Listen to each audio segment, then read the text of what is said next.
Hi, అందరు ఎలా ఉన్నారు?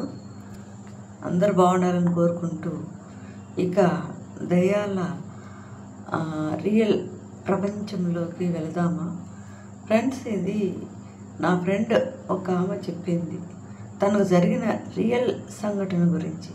అది మీకు మీ ముందు చూస్తున్నాను ఫ్రెండ్స్. వాళ్ళు ఒక ఊరైతే సరిగా గుర్తులేదో చెప్పింది, అద్దెకు దిగారని చెప్పింది. దిగిన ఫస్ట్ రోజే సరిగా నిద్ర పట్టకపోవడం, ఏదో ఆ ఇంట్లో అంత గజిబిజిగా ఉండడం, అట్లా ఉన్నింది. ఏమో కొత్తలే అనుకుంటూ ఊరికి సంపాదించుకున్నారు వాళ్ళు. పిల్లలు 2-3 ఉన్నారు పిల్లలు వాళ్ళకు. మొత్తం 5 మంది ఫ్యామిలీ మెంబర్స్. కొత్తగా ఇల్లు చేరినారు కాబట్టి 5-6 అంతస్తుల భవనము. రెంట్ వచ్చేసి ఒక 15,000 దాకా ఉందని చెప్పింది. చూడటానికి ఎంతో అందంగా, ఎంతో హ్యాపీగా ఉంది. ఆ ఇల్లు చూడడానికి చాలా చక్కగా ఉంది. అలా ఫస్ట్ రోజు అలా గడిచిపోయింది, గజిబిజిగా గడిచిపోయింది. రెండో రోజు 12 అయింది.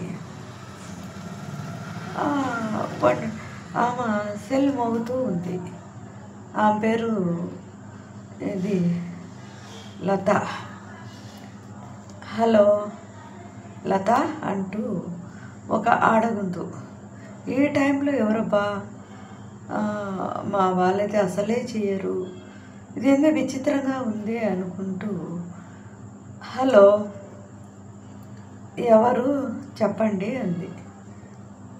నేనండి, నా పేరు పూర్ణిమ, మీరు కొత్తగా దిగారు కదా, మీ యోగక్షేమాలు కనుక్కుందామని ఫోన్ చేశాను అంది. ఈ టైంలోనా అంటూ లత ఆశ్చర్యంగా అంది. అవునండి, పగలంతా పనులు, ఏం చేద్దాం, అందుకే ఇప్పుడు ఫోన్ చేశాను అని అవతల గొంతు పక్క నవ్వుతూ మాట్లాడుతూ ఉంది. ఇంతకు మీరు ఇంట్లో చేరారు కదా, ఎలా ఉంది అంది.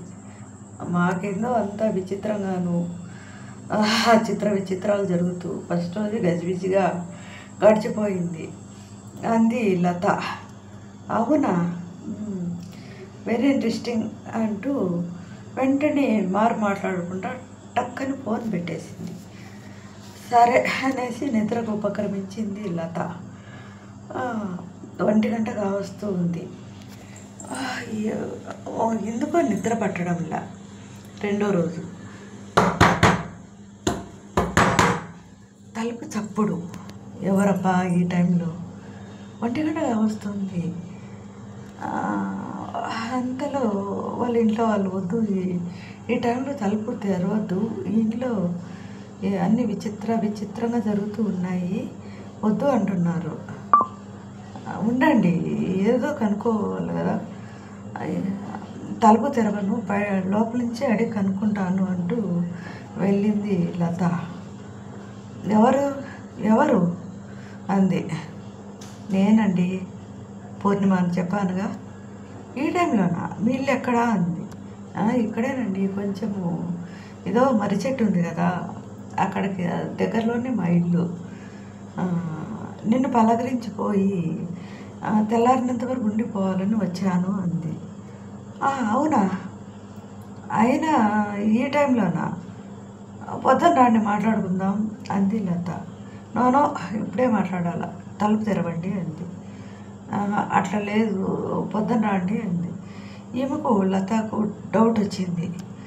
ఏమో ఈ టైంలో ఎవరబ్బా, ఎవరేమా అనుకుంటూ అలాగే డోర్ కానుకొని ఆలోచిస్తూ ఉండగా ఆ కిటికీ దగ్గరకు వచ్చింది. హలో, నిన్నే. ఏమి తీయమంటే నీకేమంతా ఇదా? తీస్తావా, మర్యాదగా తీయవా చెప్పు అంటూ కోపంగా మళ్ళీ డోర్ దగ్గరకు వచ్చి డోర్ కొట్టసాగింది. నేను తీయను, ఏం చేసుకుంటావు చేసుకోపో, ఆయన ఎవరు నువ్వు, నేనెందుకు తీయాలి నీకు తలుపు అంటూ ఈమె ధైర్యంగా లత గట్టిగా మాట్లాడేసింది. అయినా కూడా ఏం మాత్రము భయపడకుండా నేను ఇదిగో నిన్నే చెప్తున్నాను, డోర్ తీస్తావా తీయవా మర్యాదగా అంటూ అరవసాగింది. ఏమో లతకు భయపడి ఉన్నట్టుండి ఒళ్ళంతా చెమటలు పట్టాయి లతకు. ఏమిది రెండో రోజే ఇలాంటివి జరుగుతున్నాయి, ఏం జరిగింది ఇంట్లో ఇంతకుముందు అని ఆలోచించసాగింది. వెంటనే ఆంజనేయ స్వామిని అనుకుంటూ ఇలా గడపసాగింది.